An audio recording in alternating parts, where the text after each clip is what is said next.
Hello there. This is Oscar Grados, and thank you for spending the next few minutes with me in this video. I'll be covering the executive dashboard views and my Figma prototype and talk about each one in depth, and we'll see what we can learn from each one. So I created this chart with data that was gathered in a document, and so here we have the executive overview, and this is going to show us the profitability from the sales of the Superstore.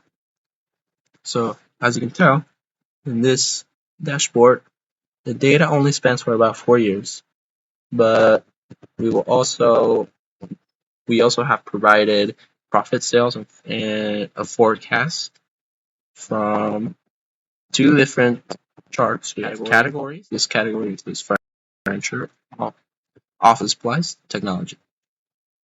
And on the left, we have the consumer types. So home office, corporate, consumer. I'm going to show you what this data is showing me. So this is relative data.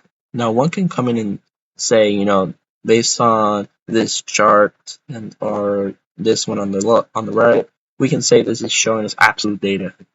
When if you want to pick a date, let's say December of 2014, pick a date. This one, you can say then it would be absolute data. So on this date, $25,320 in sales and about $3,000 in profit.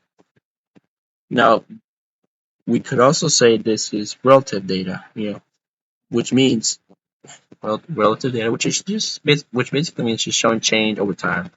Where are the sales growing? Where are they dropping? Is the data worsening here? Is it improving here?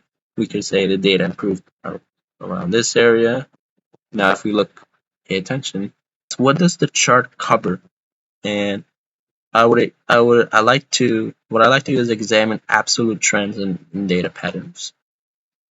So we could say at the beginning of each year, let's say around April, around halfway through the year, I would say April, March, sales go up and then they drop again. So sales go up here around December, November. So I would say right after summer and fall, September, December, drop, January, go up, March, and it goes up in May, drops again in August, and then it goes up again in September, and so on. So one conclusion that we could draw from looking at this is that, yeah, sure, the data says sales go up in summer and in the fall. So that's one pattern we could conclude. Now, is it a causation? Maybe or maybe not, but there's definitely a correlation. I could see a correlation, and then we could do the same thing on this side. We reached peak sales at this point about this time of the year, September. No, there's another peak here. So the store reached peak sales at this time of the year. So December, September, November, and then again over here, November, September. Corporate, similar. It's a little different, I would say. Fall, sales go up in the fall. Summer, April, a little bit less. Home office, so we can take a look at that as well. 2016, December of 2015, we had a peak, there's sort of a peak here too. So in conclusion, we could say we saw steady growth in sales around this time, which was, let's say, okay, this September 2014, but however, sales dropped sharply. They dropped sharply at the beginning of, right after September, October, sales dropped, and then they went up again in November. So there were several upward trends throughout the years, as well as sharp drops.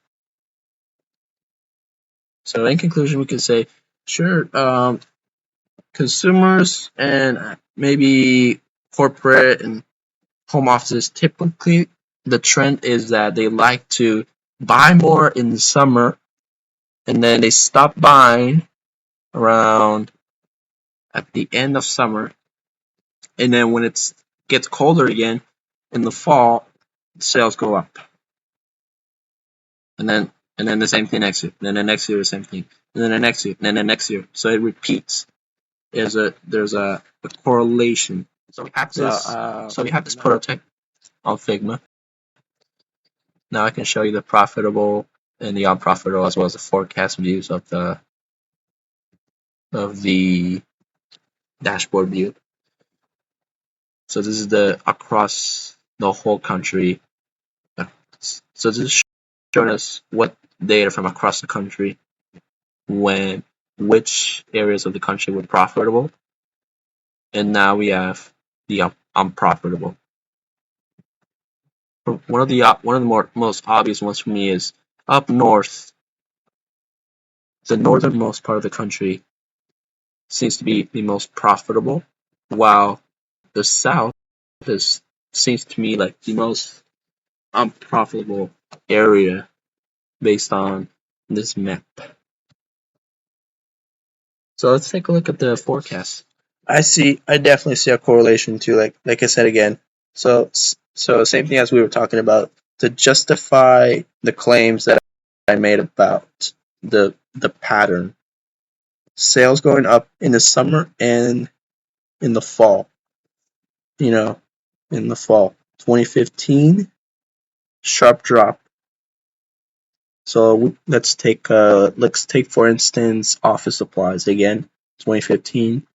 There's a peak and then there's a drop. The lowest point was in 2015.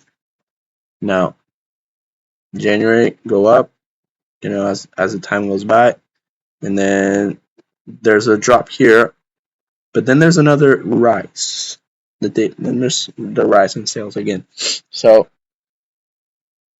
there's definitely a pattern. There's definitely something going on there.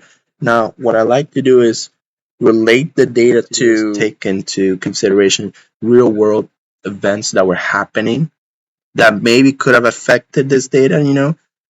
So what I like to think about is who was president at the time, how did that affect the company's performance, was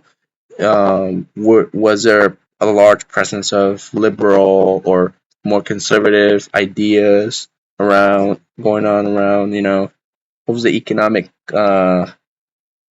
state of the country. So things like that I like to also take into consideration. So this has been my 2.2 case study, and thank you for listening.